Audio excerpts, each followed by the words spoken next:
Hey guys, John here from Brand Quest Podcast, and today I'm super excited to debunk 3 branding myths with you. Let's get started.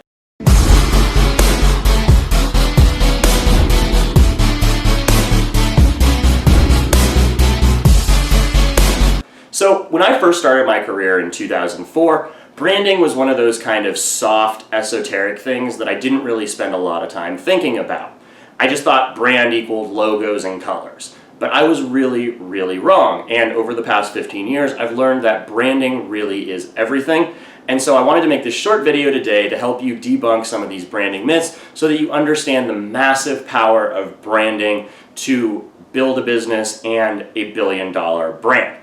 So, without any further ado, let's get started by debunking the number 1 branding myth, which is that your brand just equals your logo. I myself thought this for many years. I thought branding is just your logo, it's just kind of the colors that you use. But that's not true. Your brand is everything. It's what it says to your audience, right? Think about the difference between a Macy's department store brand and the brand Ross Dress for Less. There's a lot more going on than just a logo that talks about who the audience is, who is allowed to shop there, where their prices are, where the policies are, how the customer service works.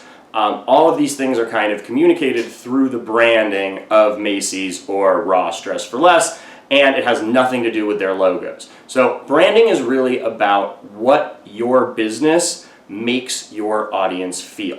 When you think about branding, think about the experience that your audience has. That is your brand. What makes them feel, what it makes them want, and what it makes them want to aspire to be. That's what branding is. It's definitely not your logo. Branding myth number 2. There is no return on investment or ROI in branding.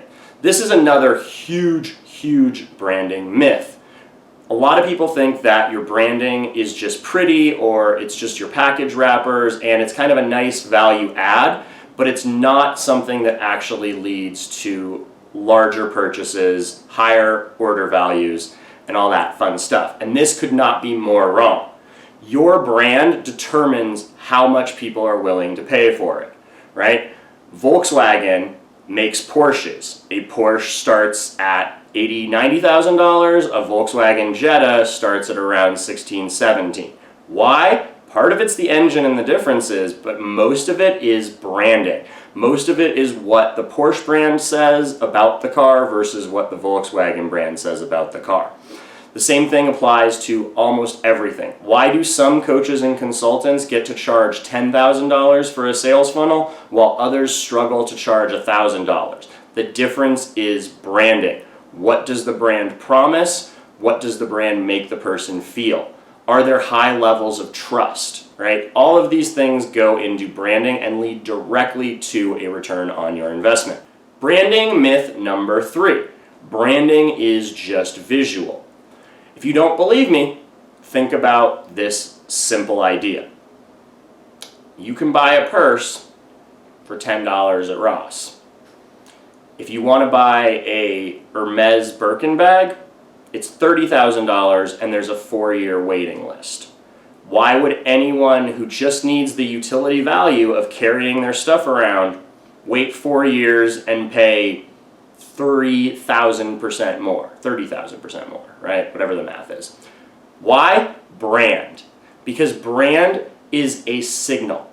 Brand tells the world who you are, the brands that we align with, right? You can see this in the difference between Apple people and iPhone people. Every day on social media, there's tons of memes and jokes about how the one person with the Android has to get kicked out of the group chat. Why? Because the brand of Apple says something better than the brand of Android. This is the power of branding. It's not just visual, it's everything. Your brand determines your customers, their experiences, the way they feel about your brand, and how they spread the word about it, right? If you want to create brand ambassadors, the word brand is in there. They're not just called ambassadors, right? Your brand has to inspire these people to want to spread the word about that. So, those are 3 big branding myths debunked. Make sure that you don't fall for these myths, because if you ignore branding, you are putting a handcuff on the growth of your brand and also charging much, much less than you're probably worth. So don't fall for these myths, don't make these mistakes, and if you have any other myths about branding you want to share, leave them in the comments section. Be sure to subscribe, give us a thumbs up, all that fun stuff, and we will talk to you very soon.